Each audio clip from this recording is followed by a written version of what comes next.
Paul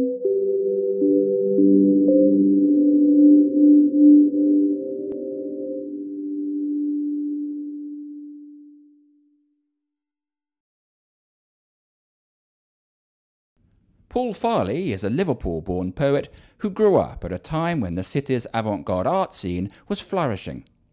We asked him to take a look around Tate Liverpool's exhibition, Centre of the Creative Universe, and he discovers an exhibition that's close to his heart. I wanted to start to show you this painting. This is by the poet and painter Adrian Henry, and it's called The Entry of Christ into Liverpool. It's a kind of homage to James Ensor. It was painted in 1964. Henry makes 1964 like a pop cultural year zero, so there's lots of different things going on in this painting. It's almost as if Palm Sunday has found its pop cultural kind of reference, if you like. And so you get adverts, Keep Britain White, Ban the Bomb, all the sloganeering of the era. I wanted to start with Henry because this is a Liverpool I was born into, but it's not necessarily the Liverpool I recognise. From this, we can go backwards and forwards. If you follow me over this way, I'll show you some photography from the 40s and 50s and 60s. These photographs are by Edward Chambray Hardman, who was a Liverpool-based photographer working out of a little house in Rodney Street, had his own studio. And this is the Liverpool before I was born. I found this really absolutely fascinating, all of these silver gelatin prints. Nearly 40 years before Anthony Gormley sets up his figures on the foreshore of Formby, we've got this. This is Keith Arnott's Beach Burial. He's taken a slightly more realistic and corpulent and performance-y approach to this.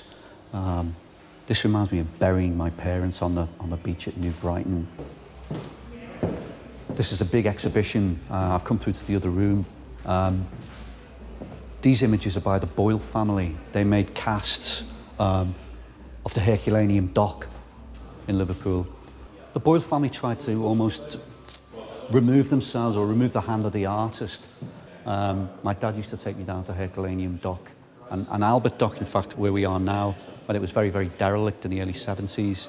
So I find these really moving, especially this one over here, which is an image they've made of the actual dock steps.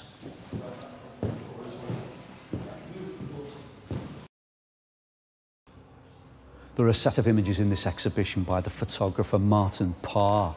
Parr's probably better known for his super saturated, almost gaudy images, especially the ones he made over the water in New Brighton, which shows Liverpool at play in the 1980s in a setting they called The Last Resort.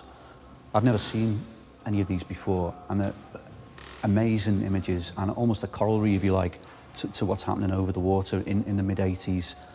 If you come along here to this image, this is a housing estate called Netherley on the outskirts of the city. This is where I grew up. I can't believe anyone took a camera there. Anyone of Parr's reputation bothered to go to the peripheries and photograph in this way. So again, incredibly moving.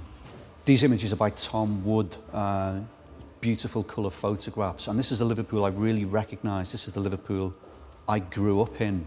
I don't want to call it an underbelly, but it's an unexamined, unscrutinised Liverpool, and all the better for it, I think. He seems to spend a lot of his time riding around on buses, and Liverpool is a city of buses in the same way Liverpool has its underground, Paris has its metro. Liverpool is a bus city. I've always wanted to write a poem about bus travel in Liverpool, or the journey of the 79 from Netherley into the pier head as a kind of metaphor for the journey of the soul through purgatory. But there's no point, because Tom Wood has already done it brilliantly. He's captured lots of decisive moments of his own, and also some extremely indecisive moments. This is Liverpool at play again in the early 1980s in some of its clubs. And I can't help looking for myself in these photographs, because I will have been exactly the right age, and this was all happening at exactly the right time, and these were the places I used to frequent. Liverpool is a city that's used to hearing the sound of its own voice and is used to seeing itself, and has been for the last 4 decades, certainly since the mid-60s. It's a very media-saturated place. This exhibition shows you many different Liverpools and shows that there's as many different Liverpools as there were people to practice in the city, both living here and working here too. There isn't a cliche in sight.